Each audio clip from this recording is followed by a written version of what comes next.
Chapter 5 Pink Frilly Nightdress Boy.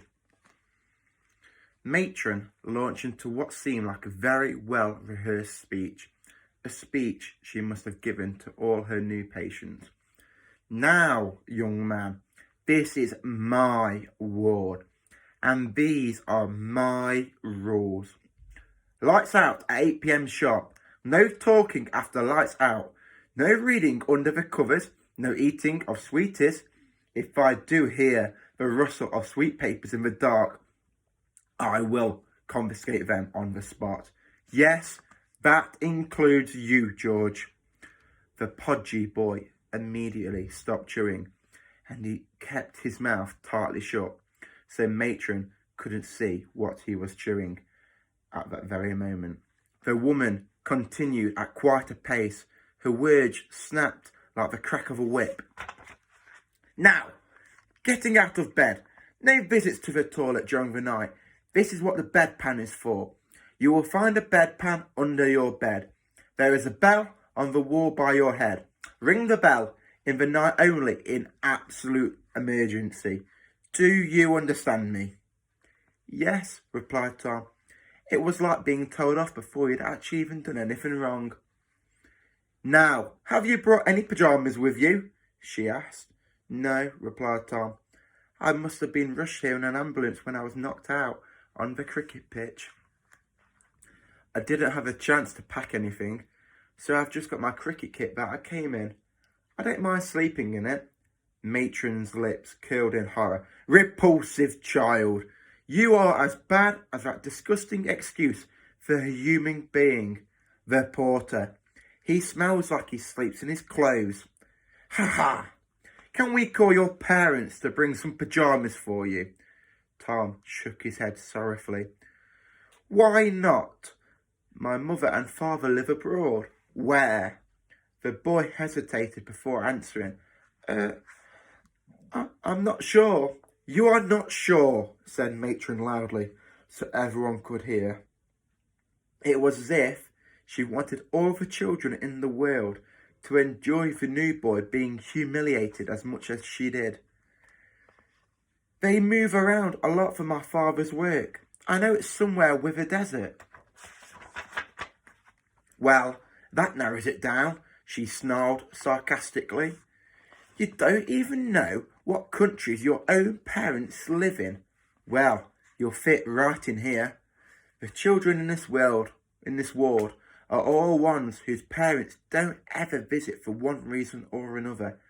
They are either too poor to travel like Amber's, or too ill like Robin's, or live too far away like Sally's.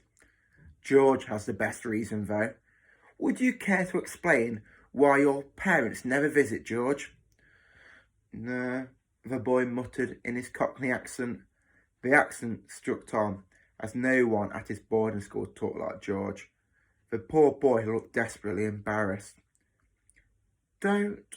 George's father is in prison, for robbery, no less. So if anything goes missing in this ward, we'll know who to blame. Like father, like son. Ha ha! I ain't a thief, shouted George. No need to be so sensitive, child. It's just my little joke. Well, it ain't funny, he replied. Ooh, she added mockingly. I've touched a nerve. Now I have an idea for you, Tom.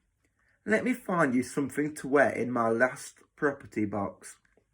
With a glint in her eye, Matron turned on her heel and disappeared into her office. Moments later, she emerged with her hands behind her back and a suspicious grin on her face. I'm awfully sad to say, Tom, but I don't have any pyjamas to fit you, she said, so you'll just have to wear this. From behind her back, Matron produced a pink, frilly nightdress. The smug grin on her face became even smugger.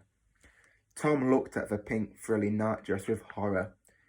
If the other boys in his boarding school ever heard about him wearing it, he would never ever live it down.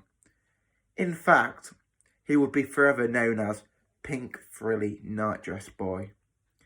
Please just let me keep my cricket gear on, matron, pleaded Tom. I said no, snapped matron. I got pyjamas he can borrow, said George. Don't be ridiculous, child, replied the lady in a flash. Look at the size of you, boy.